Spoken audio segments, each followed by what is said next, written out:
এই পিঠেটা, টোপর পিঠেটা খেতে কোনো সময় লাগে না, কোনো দিনক্ষণ লাগে না, এতটা মজার হয়, যখন খুশি বানিয়ে খাওয়া যায়। মানে এতটা টেস্টি, আর দেখে তো বুঝতে পারছেন। আর যে কেউ বানাতে পারবে, খুবই সহজ বানানো, আর ঘরে থাকা উপকরণ দিয়ে বানিয়েছি। তো দেখুন, প্রথমে কথা না বাড়িয়ে মেন উপকরণে চলে যাচ্ছি। তো এখানে আমার 1 কাপ জল দিয়েছি, আর স্বাদ মতো লবণ দিয়েছি। যে এই সেম কাপের 1 কাপ জল দিয়েছি, সেম কাপের 1 কাপ আটা দিচ্ছি। আটাটা 2 রকম আটা আছে, মিক্স করে নিয়েছি আগে। ময়দা দিয়েছি, আর একটু চালের গুঁড়ো আছে হাফ হাফ করে। তো এটা দিয়ে অনবরত নেড়ে চেড়ে, জলটা যখন টকবক করে ফুটে উঠবে, তারপরে দিয়ে অনবরত নেড়ে চেড়ে একটা ডো তৈরি করে নিতে হবে। তো এটা আমার হয়ে গেছে শুকনো শুকনো। এখন আমি হাতে জল লাগিয়ে লাগিয়ে মেখে নেব। আর পুরো ভিডিওটা স্কিপ না করে দেখবেন বন্ধুরা, তাহলে বুঝতে পারবেন যে কেমন সহজভাবে দেখিয়েছি। আর ভালো লাগলে অবশ্যই অবশ্যই লাইক কমেন্ট শেয়ার করবেন।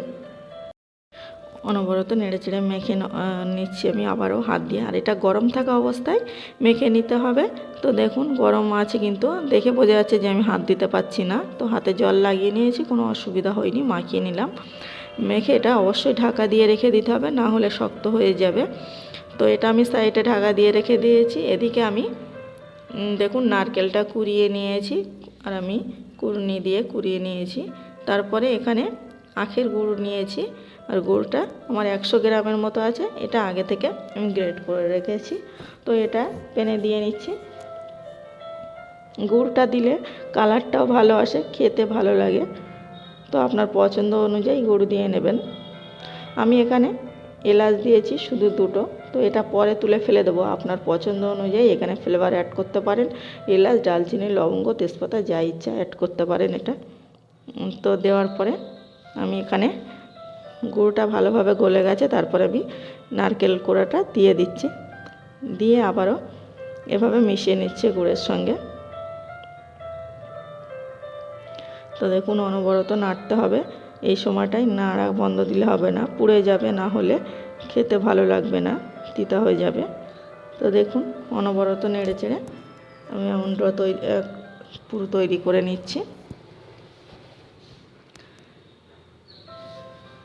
এটা নারকেল দিয়ে একটু রস রস বার হবে, তো ততক্ষণ ধরেই নাড়তে হবে। তো আমার এমন একটা কালার চলে এসছে, আমার হয়ে গেছে। এটা খুব চিটচিটে করার দরকার নেই, যেহেতু এটা টোপর পিঠা করব। তো দেখুন, একটু ভালোভাবে নেড়েচেড়ে ভাজা ভাজা করে নেওয়ার পরে আমার পুরোটা রেডি হয়ে গেছে। এটা আমি সাইডে সরিয়ে রেখে দিচ্ছি। যে ডোটা বানিয়েছিলাম সেটা আবারও একটু মেখে নিয়ে একটা ছোট্ট রুটি বেলে নিয়েছি।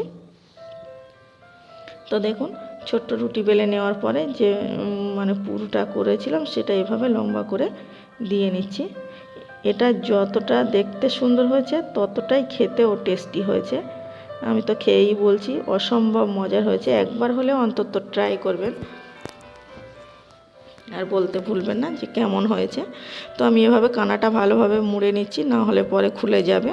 তো নেওয়ার পরে এক কানায় জল লাগিয়ে নিয়েছি হালকা করে, দিয়ে তারপরে এভাবে ফোল্ড করে এভাবে একে অপরের সঙ্গে জুড়ে নিচ্ছি। আশা করি দেখে বুঝতে পারছেন যে কিভাবে বানিয়েছি, আর দেখতেও কতটা সুন্দর লাগছে, দেখে তো বুঝতেই পারছেন। তো আমি সেমভাবে আর একটা রুটি বেলে নিয়ে এমনি ভিতরে পুর দিয়ে সাইডের কানাটা চেপে দিয়ে নিচ্ছি। নিয়ে আবারও কানায় এভাবে জল লাগিয়ে নিয়ে আর এভাবে মাজায় একটু ফোল্ড করে নিতে হবে, তাহলে ভাঁজটা ঠিকঠাকভাবে হবে। তো দেখুন, তারপর এভাবে জুড়ে নিলাম, দেখে বুঝতে পারছেন। তো আমার এভাবে সবগুলো রেডি করে নিয়েছি, আমার নেওয়া হয়ে গেছে। আমি এখন দেখে নিচ্ছি যে সবগুলো এভাবে তৈরি করে নিয়েছি। এদিকে একটা আমি গামলা নিয়েছি। তো একটু বড় সাইজের নিলে ভালো হয়, যেহেতু টোপর পিঠাগুলো একটু খেলিয়ে থাকবে, দেখতে সুন্দর লাগবে। গামলায় আমি তেলটা ব্রাশ করে নিচ্ছি, তাহলে কি হবে, পিঠাগুলো পরে তোলার সময় ভেঙে যাবে না হলে। তো ভালোভাবে তেল ব্রাশ করে নিয়েছি। এদিকে সবগুলো এভাবে বসিয়ে নিচ্ছি।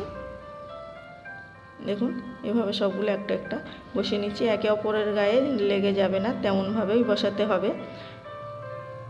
তো এভাবে আমার সবগুলো আমি বসিয়ে নিলাম। নেওয়ার পরে দেখুন, আমি এদিকে একটা হাঁড়িতে জল গরম করে রেখেছি, সেটার উপরে আবারও বসিয়ে দিয়ে আর উপর দিয়ে ঢাকা দিয়ে নিলাম। এভাবে 3 থেকে 4 মিনিটের মতো সিদ্ধ করে নিলেই হয়ে যাবে। তো আমার 4 মিনিট হয়ে গেছে, আমি অবশ্যই দেখুন তুলে দেখিয়ে নিলাম। আর এটা এতটা লোভনীয় হয়েছে, দেখে বুঝতে পারছেন ভিতরটা, আর ততটাই মজা হয়েছে কিন্তু। আর অবশ্যই ভিডিওটা লাইক করে যাবেন, আর বলতে ভুলবেন না যে আমার ভিডিওটা কেমন হয়েছে। আর এই পিঠেটা, টোপর পিঠেটা কিন্তু অসম্ভব মজার, একবার হলেও ট্রাই করুন, তো সবাই খুশি হবে, বাচ্চা থেকে বড়। আবারও দেখা হচ্ছে অন্য কোনো ভিডিও।